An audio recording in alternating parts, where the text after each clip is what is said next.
लागि श्रीमती पनि बेचिन्, छोरो पनि बेचिन्।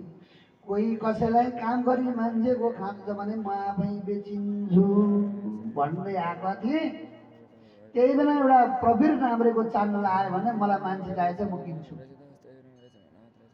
किन्न नकिन्ने के का लागि किन्छु भन्दा त मान्छे अब म चाण्डाल हुँ, जे पनि मैले भने अनुसार काम गर्नुपर्छ भनेपछि म चाण्डालका घरमा त जाँदिनँ भन्नुभयो।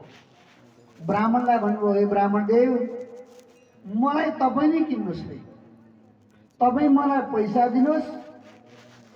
पैसा दिएपछि अब तपाईँले मलाई किन्नुभयो, मैले पैसा राखी म बेची, अनि त्यही पैसा हजुरलाई म दक्षिणा दिन्छु। दक्षिणा दिइसके पैसा पनि तपाईँलाई दक्षिणा दिन्छु, बेग्ला दिन्छु, कमारो पनि म तपाईँकै हुन्छु।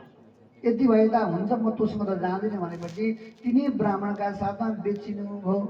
ब्राह्मणका साथमा बेचेपछि त्यही अहिलेको प्रवीर नाम्रेको चान्नालाई बोलाएर भन्नुहुन्छ, बाबु मलाई अब मान्छे चाहिएन, मलाई चाहिए पैसा हो।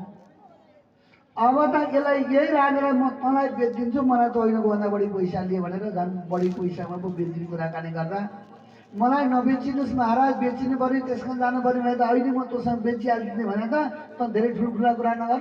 अब त बेचिसकेपछि मेरो कमाएर भई त राजा हुने कुरा भएन, त्यसमा मैले जे भन्छु त्यही ठाउँमा त बेचेर जाने हो भन्ने यस्तो प्रकारका कुरा गरेपछि दुई शब्द बोल्न पाउनु भएन महाराज हरिश्चन्द्रले। लिएर घर जाँदाखेरि के काम गर्नुपर्छ मैले भन्न सुन्दाखेरि मुर्दाका कपडा मसन काट्न बस्नुपर्छ, मुर्दाका कपडाहरू सारा बटुल्नुपर्छ, मलाई लिएर अब दिनुपर्छ। घाटमा गएर मान्छेलाई पोल्नुपर्छ, पोलेको ज्याला लिनुपर्छ, त्यो ज्याला लिएर मलाई बुझाउनु पर्छ।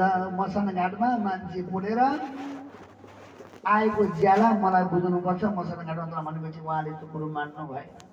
नमानिसकेपछि मेरो त्यत्रो पैसा खेलेको काम मान्छे बाँडेर गएर ठिङ्गुरामा हाल्ने हो। आज भोलि पछि गर्दाखेरि 5 दिन भयो राजा हरिश्चन्द्रले खाना पाउनु भएन। अब भोको भएर मर्नु भन्दाखेरि त बरु यसैको दास बन्नु पर्यो भन्ने विचार गरेर 5 दिन पछाडि लिएर गएर मसान मान्छु भनेपछि मसान घाटमा गएर अब राखिदिनु हो।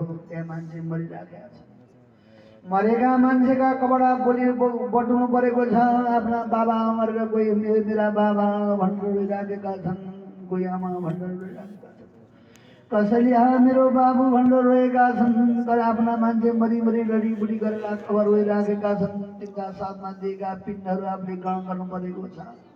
खानेकुरा केही पनि भएको छैन, तै पनि अब साह्रै दुःख र कष्ट भोग गरेर राजा हरिश्चन्द्र मुर्दाका कपडाहरू बटुल्दै त्यहाँको कर बुझाउँदै मान्छेमा आँखा पोल्दै गरेर साह्रै दुःख र कष्ट गरेर महाराज हरिश्चन्द्र मसान घाटमा मान्छे पोल्ने भनेर बस्नु भएको छ महाराज।